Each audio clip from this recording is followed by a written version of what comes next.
everyone for staying since the morning until now. And with the flow that we're talking about money, we go from investments, and now we have two guest speakers here also coming from areas of monies.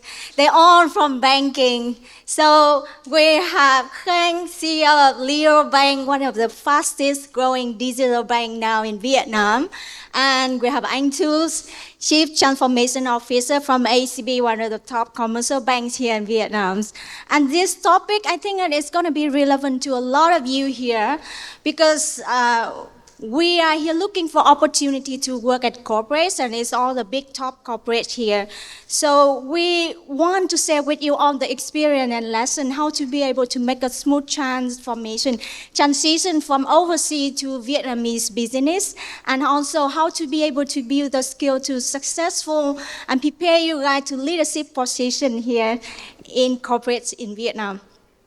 So my pleasure is to have the discussion with you guys here today. So I think that the first question I want you to introduce a little bit about your journeys and what made you come back here to Vietnam and journey of transition from back here. Maybe from Anh Tu. Okay, I think I'll start by where Chris ended. I think I was incredibly inspired by his messaging about your story. So Chris, I'm also a middle child. And you're right, they are getting extremely rare. So everyone who's still a middle child, you cherish that. I left Vietnam as a refugee when I was 3 years old, ended up in Malaysia, and then I was in Sydney. And my struggle, a little bit like Chris and those other over here, is that I was in Australia, grew up in the Australian culture, but was never accepted as an Australian.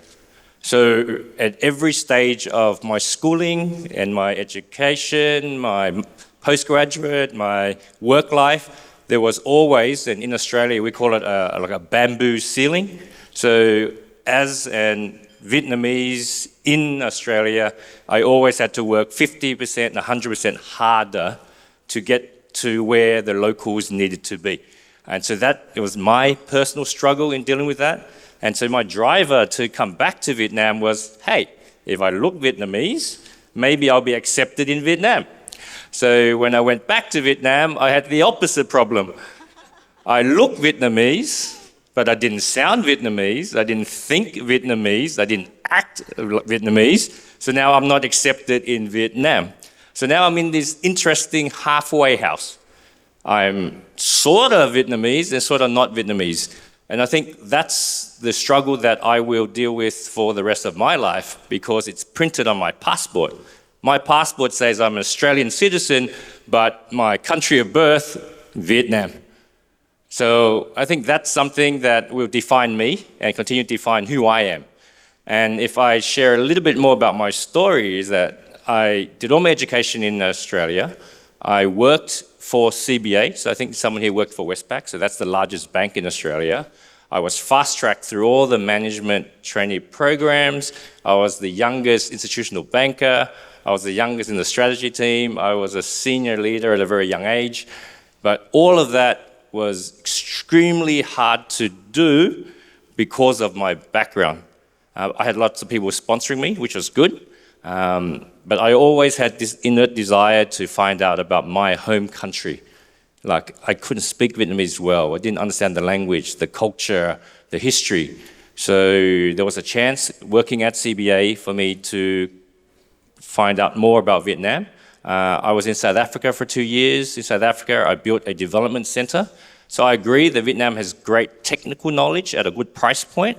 So I built a development center in Vietnam that gave me exposure to the country, learned a little more about it. And then after finishing 2 years in South Africa, setting up Time Bank. So if you guys have read the news, the Time Bank became a unicorn recently. So I was part of the original team that set up Time Bank in South Africa. I decided, let's go to Vietnam. So 2017, I found myself in Vietnam.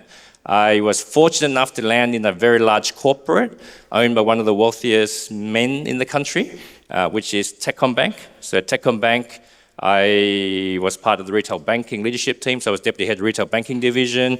I ran PMO, customer experience. I set up the digital division for Techcombank. Anyone here uses Techcombank's mobile banking app? That's the investment business case put in, designed and rebuilt that. I then left Techcombank after 4 years. I joined SHB, which is a mid-sized bank, set up their digital business there. And recently, for my troubles, I ended up at ACB. So ACB is also a large top-tier bank. To give you a sense, there's about 7 million customers, 13,000 odd employees, and they are in a struggle with Military Bank, Techcombank, and VP Bank as the large privately held banks. And my job there is to help ACB define its next 5-year strategy and then build all the transformation capabilities that enable it to probably catch and overtake and maybe become the best privately held bank in Vietnam in the next 5 to 10 years.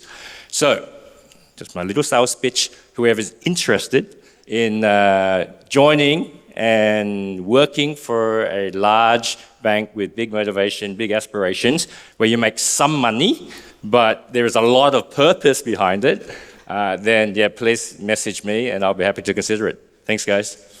That's a great call. Thank you, anh Tu. And Khanh, let's say about your journey. Yeah, thank you, Ching Ang, and thank you to Hao and Kwan for the invitation to be here as well. This is actually my second year with the OV Vietcetera Summit, having returned on the stage here. So very glad to be back and share my experience with everyone. My journey is a little bit different from Anh Tu. I left Vietnam at a relatively older age, about 17, 18. And I spent about 17 years, living in a number of countries, the US, UK, Canada, Singapore, and finally just returned to Vietnam last month. And most of my, I would say, career have been spent in consulting. And then I was lucky enough to get into this company, that many of you know, famous for queer dances and music and all of that, called TikTok. I was very lucky to join them at an early date in Canada as the first strategy head for TikTok Canada. Worked there for 2 years and then returned to Singapore. Head up their business planning strategy team for the whole Southeast Asia for another 2 years.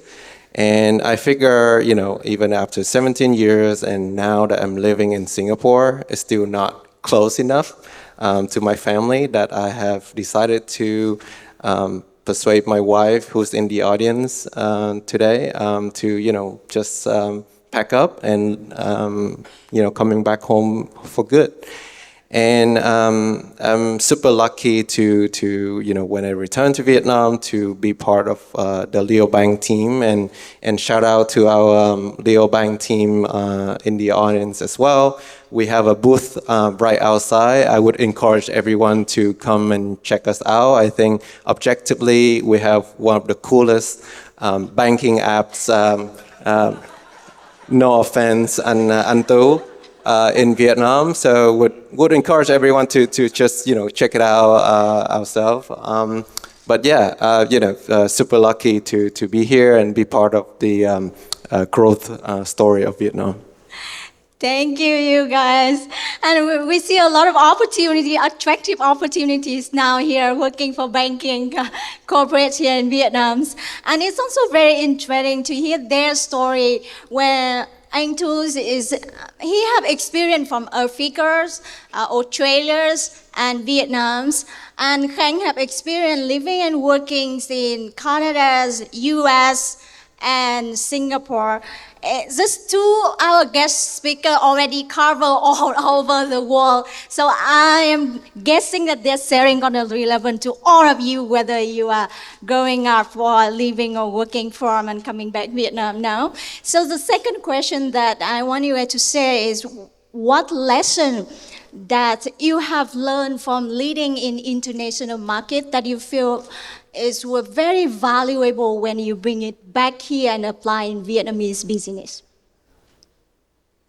Just doing a time check. I think they've given us 5 more minutes, so we'll keep it real. So I think this is my 9th year in Vietnam. I'm not crossing over. I've crossed, and it's been 8 years and 3 large corporates, all in banking. And I think what you need to really work out is what is your value add? How will you help these corporates in Vietnam move to the next level? Vietnamese companies are part of a country that is growing rapidly. They are benefiting from economically the waterfall effect. So things that are in developed countries are moving to Vietnam. Those things in our language would be converted to capability. Capability is what we expect people to bring. So what skill do you have that can help Vietnam close the gap to countries that are in the region? And how do you want to go about providing those skills on a daily matter? So the biggest lesson for me is you have to look at where the gaps are. So Vietnam's biggest gap at the moment is around its professionalism as large corporates to allow it to compete at an international level. And that professionalism sits in capabilities like technology, like data, and some niche areas like investment and a little bit around finance. So if you have some expertise in that area, then you could be approached to provide and fill that gap. But that's a step for you to cross over. The second part, which is extremely hard, is how do you make sure you stay in Vietnam and continue adding value? Because once you've transferred your capability, what is your value after that? So your value after that has to be a different way of applying the capability, how you go about doing it. So for me personally, what I've found that's given me longevity in this country is that I approach people and culture differently to how companies in Vietnam do it. Companies in Vietnam, for all their progress, are only 25 to 30 years old. They're not 100, 200, 300 years old like other companies. And so they don't have that depth in it. And unfortunately, it means the founding families are still there. They command and control structures. They're autocratic. They're top-down. They're boss-centric. They're hippo-centric, highest paid person's opinion. That's how they run. Now, if you can't operate in that world, then you're not going to make it in Vietnam. If you want to operate in that world, then you have to find a different way of doing things. And for me, that different way is focus on the people, focus on the next generation. These are the people who want to do things differently, but they don't know how. They haven't had the experience, they haven't had the exposure. So help them see how their careers can play out. Get to know them, get to know what their aspirations are, build a great team, a great culture to give them a reason to stay. And by doing that, I've been able to build teams of hundreds and thousands of people in the last 8 years, purely by empowering and entrusting them with that ability.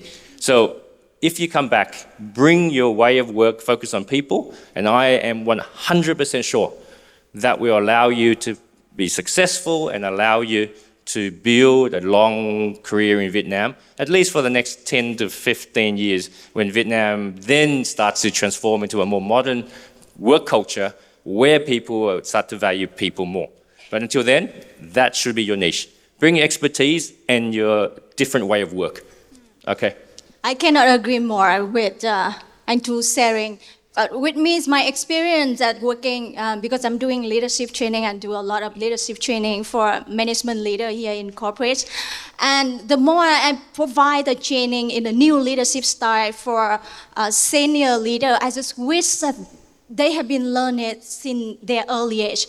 Because now it's very difficult to be able to change their mindsets and habits that they have been doing for so long. So I think that the best way for me to make the impact here is focus more in the new generation. Make them do the right thing at their beginning of their career. That's how they can make the change later in business here in Vietnam. And how about Khánh? Yeah, I'm just going to share, I think, really quickly 3 lessons that I learned so far from working in Vietnam. The first is adaptability to local context is so important. I think as many of you in the audience probably still remember, HSBC has a really successful marketing campaigns. I think this was a while ago, but it was think global, but act local.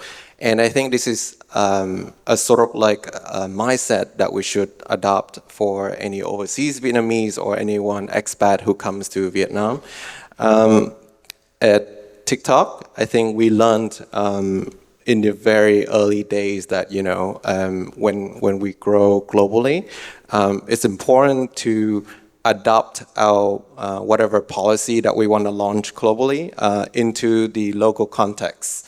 And especially in Vietnam has a really interesting dynamic where there's sort of like a running joke within my team at TikTok that whatever client incentive policy that we want to launch in the regions, we're going to launch it in Vietnam first, because in the first 3 to 6 months, you're going to learn every ways that the clients is going to cheat on us, and then adopt it to the rest of the region, and you're going to be fine. So that's, you know, probably one of the biggest lessons that I learned working in the regions.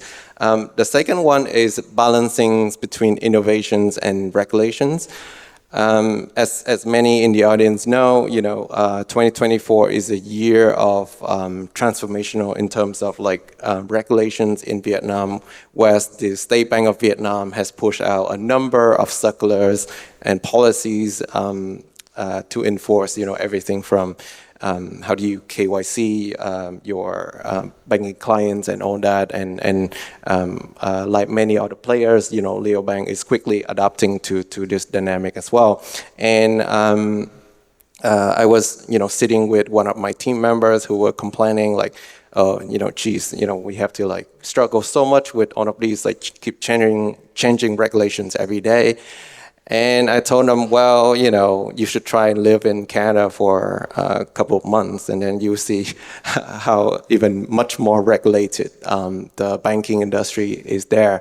Everyone saw the check that Chris Do shows everyone, but I don't know if many of you know, but in Canada, annually, a quarter of our transaction values are done by those checks there, which means up to $3 trillion in transaction value are still conducted by those handwritten checks every year. And it still blows my mind, because if you ask the average Vietnamese here, nobody would know what a check is really. So I think being in this you know, environment where the banking regulations in Vietnam is so fluid and so dynamic, such an interesting time for us to being right here, right now. And lastly, I'm just going to wrap up with the fact that obviously, you know, act local is important, but I always remind my team at Liobank that we have to empower ourselves to think global, to think like a global players as well. Digital banking is such a fast-growing, dynamic industry, you know, not only in Vietnam, in Southeast Asia, but globally as well.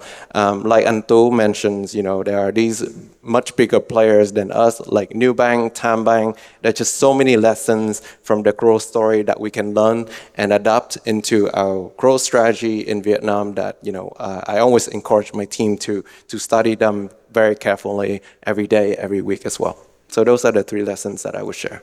Thank you for the meaningful lesson that you guys sharing. I wish that we have more time to listen more for their experience, but I get the reminder that we need to wrap up. So the last questions as we're having for you guys. What advice do you have for all the overseas Vietnamese professionals who are looking for opportunity to growing up here in Vietnam and grows in a leadership position here in big business in Vietnam? Maybe Foing too, you're going to say us about corporate environments, and Khang, you can say about startup or tech startup environment. Okay, so I think I'll give you a couple of practical tips for those that are really considering crossing over. So one is you got to work on your Vietnamese. I came in 2017 and my Vietnamese was shit. I was using Google Translate to work with my team, and that is not how you can build great teams. So if your Vietnamese isn't great, please work on it. If you're coming, then be brave and practice it every day. So right now, I do the board meetings, the management meetings, all in Vietnamese. I do investor presentations, all in Vietnamese. And that's an 8-year struggle of being slapped by everyone every day. Your Vietnamese is shit, that word is wrong, that's incorrect. I was working in Hanoi, which is different to in the South. So just practically speaking, you have to have Vietnamese at this stage, unless you're fortunate enough, like Chris or Hao, to set up your own companies, in which case you define the rules.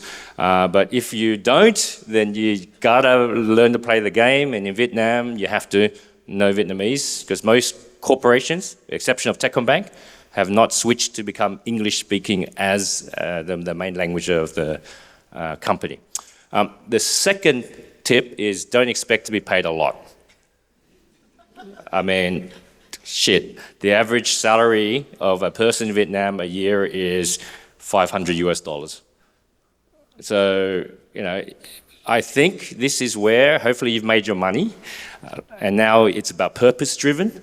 And if it's purpose-driven, then I think you'll be fine. But if you're expecting a big salary, big perks, then that's really hard, because there's only a small handful of companies that can pay you expat salaries and benefits. Most of them will pay you maybe a bit more than what the locals would be paid. So just do the maths and let purpose drive you, and trust that at some point there will be a big pile of cash at the end of it for you if that's what's important to you. And the third part is people in Vietnam, or team members in Vietnam, have grown up in a culture where failure isn't an option. The people who end up in these large companies have, by definition, been successful with their lives. And so, by default, they don't like to fail, they don't like to experiment, they don't like to try shit. So all they want to do is listen to what the boss says. The boss tells them the problem, the boss tells them how to solve the problem, the boss tells them how to do their job, and that's just how their mindset is. So if you come here, you got to be prepared to shake up that tree. And that takes a long time and a lot of hard work, lots of conversations to get them to be comfortable, to trust you that it's okay to make a mistake. It's okay to, when you make a mistake, no one's going to yell at you. Actually, come here, I'll give you a hug instead. Whereas in Vietnam, if you make a mistake, shit, everything comes down you like a ton of bricks. And so people aren't in that mindset. So if you do come here and you end up leading teams, I think be understanding that that's the mindset of the majority of team members that you will work for.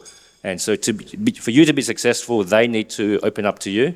So pride and empathy, understand that's the way of work, and then progress on that basis. And also recruiting is hard as hell. Really, really hard to scale up. Really, really hard. Because until you have some sort of brand, some sort of reputation, people don't want to come to work for you. And I think that's going to be part of your challenge. So a good brand, someone you can trust, drop me your CV. Happy to talk to you guys tonight.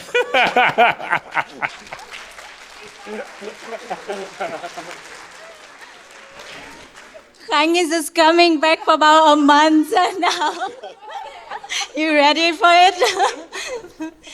I'm so glad we have the happy hour, tonight. That maybe.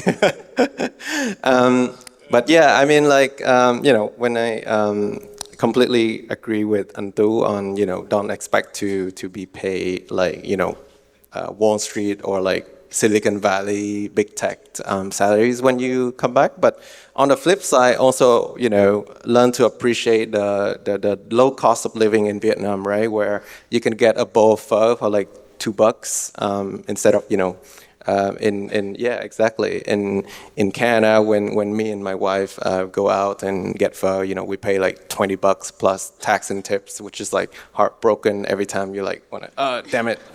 But yeah, really quickly, I think the 3 advices I would share for people coming back to Vietnam is 1, leverage your dual perspective. Like I talked about think global, act local.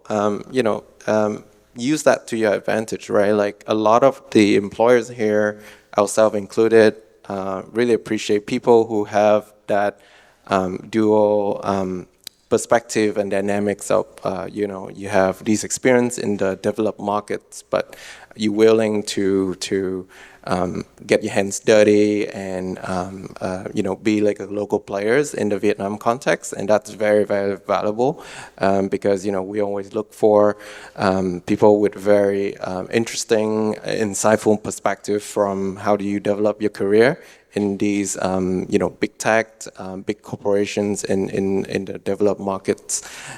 Second is really be humble and embrace lifelong learnings as well. I think if everybody goes to Jensen Huang, the CEO of NVIDIA's LinkedIn profile, and look at his bio, right? You see like the very first position in his career that he still put is a busboy, janitor, and a cleaner at Denny's. And then, obviously the next one is at NVIDIA. And he talked about this in his interview as well, which I encourage everyone to YouTube it. But his lesson is there is no job that is beneath him. And I think that's a mindset that we should always take with ourselves, coming back to Vietnam and work, try for yourself, do whatever work, try to sit with your team, learn how they do the business here, learn how they approach certain problems, and give them advice, but don't act like you know everything and just this is my way or the highway kind of approach. And I think that's a mindset that's very important for people who first come back. And I think lastly, my advice would be to help contribute to Vietnam beyond just business. As everyone here knows, Vietnam is so rapidly growing, but we're still an emerging market with a lot of issues, societal issues, economic issues, etc. Right? And we need your help. We need help from everyone, whether through a philanthropy or a community organization like Overseas Vietnamese here. So thank you again, Quang, for starting this. I would encourage everyone to spend your spare time, your free time on the weekends, help volunteer, go out there. There's so many courses that you can contribute to in Vietnam that can help build your network, your community here, and also your personal brand as well, which I think is a very, very important thing to do when you first come back to Vietnam. Yeah, thank you, Khang. And I just want to add a little bit more about what Khang was sharing. From my personal experience, expensive for you guys who were born in another countries and don't have much understanding of Vietnamese cultures. So when I came back here, even I was born here in Vietnam, I also got challenged to adapt back to business practice here and leadership practice here in Vietnam. I was so struggling. And the way that we can understand more about Vietnamese culture is the way that you can empathize for their behavior. For example, sometimes you're asking yourself why the boss is so bossy and they didn't really listen. They should open up and listen for other people. But if we understand the culture, we will understand that that's how they lead the family. That's how the man is protect their family and make sure everything is good for their family. So by understanding the culture, we will understand the origin of their behavior. That's how we more empathize for their behavior. That's the first step for you to be able to be closer to them, build a stronger connection with them, build emotional connection, and that is the power for you to influence their mindset and behavior later. So a little bit add on for what Khang was sharing, and thank you for all of the great tips, advice. Oh yes, please. Right. One last comment quickly is people in Vietnam love to drink. So if you guys can't drink, then learn to drink because that's how all business gets done. And I look forward to having a drink with you tonight. And if you want to practice, I'm ready. Okay. So let's party tonight and hope to see you guys at the networking tonight. Thank you, you guys.